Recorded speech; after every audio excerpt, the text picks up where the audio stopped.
Bw'owulirira bino ensi ewuniikiridde. Eddwaliro abanuupuli babadde bazimbira abantu ekyaddondo. President Museveni yaliguddewo ku weekend. Biki by'olina okumanya ku ddwaliro lino?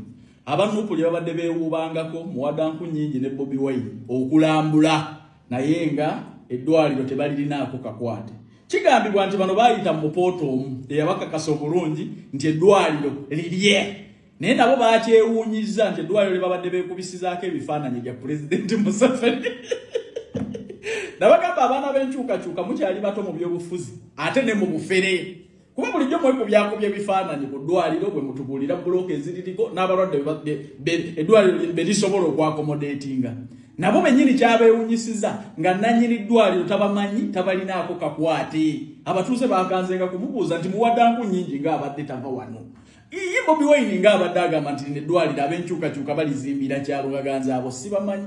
Wabula omukulu yantegeezezza nti yakola okunoonyereza nti bano baayita mu poota omu ne bamusaba okwekubisangako ebifaananyi ku ddwaliro eryo bafune political capital ng'abantu baffe mwe bamanyi. So amawulire geewuunyisizza abantu ne bakakasa obufere obuli mu bantu ba Nuupu ne bakakasa obufere obuli ku Bobi Wine ne Muwadanku Nnyingi era bakakasizza abantu b'ekyaddondo nti bwe kataligirya abo tebayinza kubaddamu kubakombya ku kalulu. N'ofera abantu eddwaliro eriri ku kkubo gy'olaga nti liryo nga ne nannyini lyo tomumanyi olw'okuba osobola okusasula omupoota n'akukkiriza ne weekubya ebifaananyi n'olojja obulungi bw'omulimu gwe mukolera abantu naye nga ne nnyini lyo tomumanyi. So kino kiswaziza nnyo abantu b'enkyukakyuka kubanga kye mubadde mwekwasa nti mwakolera abantu libadde eddwaliro eryo.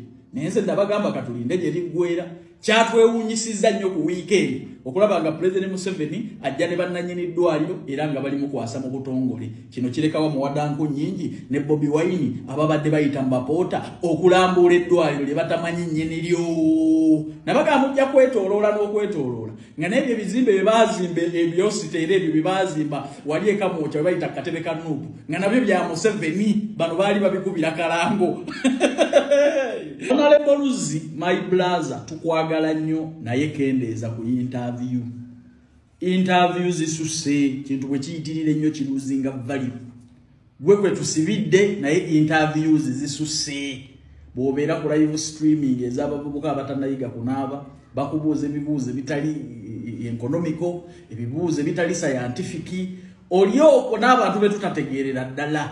Bw'obeera eno bw'obeera eri. Reserve time for your people. Bafangoni soldiers nkimanyi mugenda kunvuma naye neebulayo wadde agamba nti firi kamanda mudogo yabakola ki? Abantu b'enkyukakyuka abo aba Nuupu ne Bobi Wine tetubaagala naye babeererawo abantu baabwe ne bwe guba gwamusinze komoledi waabwe bamuteerawo embeera okumulaga nti bali wamu naye. Omwana n'abeera ku police station ne mulema wadde okumuvisitinga wadde okuteekawo embeera mumusalire omusango kuki? Yaguza kumwe yaguza kumwe. Lwaki mubyevinga nga awatali kyali kibaddewo? Eyo tejja kuba mmanya ya nkoko. Bantu mmwe muyige kye bayita solidarity eri bannammwe. Solidarity wamwe talina kukoma ku muntu omu. Nga naawe bw'oli omuwagize nkya kisobola okukutuukako mu extendinge ku mukwano gwammwe okuva ku bossiman okuddako ne ku balala. Era kibawo ekyokuyiga. Bantu mmwe abeereegaleega supiidi n'abawanika olukobo olw'okuwagira abantu abamenya amateeka n'abatyoboola abalala enkya bajja kukukwata bakkube mu kkomera bweddu. N'oyo gw'obadde oyirawo omubiri obulamu busigale nga awatali kyali kibaddewo. Mwabalowooza nti mumatalinga nnyo olw'abantu nga muli wiirinye n'okusacrificing obulamu bwammwe ku lwabwe. Kino kibawo ekyokuyiga nti bajja kukwata bakkube mu kkomera waleme wadde ateekawo akagambo nti firi gundi naye nga wali olowooza nti oli very important eri omuntu. Bajja kukukwata bajja kukutta oyo gw'ofiiririra asigale ng'obulamu butambula nga bwe yabubala. Bapita Kalufini Kayanja wendabye obubi nja kubagamba awatali solidarity nga yeetaagibwa era nja kubabuusa. Tubaagala nnyo naye tubeere kimu. Abantu ba Fangoni Forest kyabadde kibi nnyo era kiswaza nnyo obutateekawo mbeera ng'abantu bammwe bafunye obuzibu.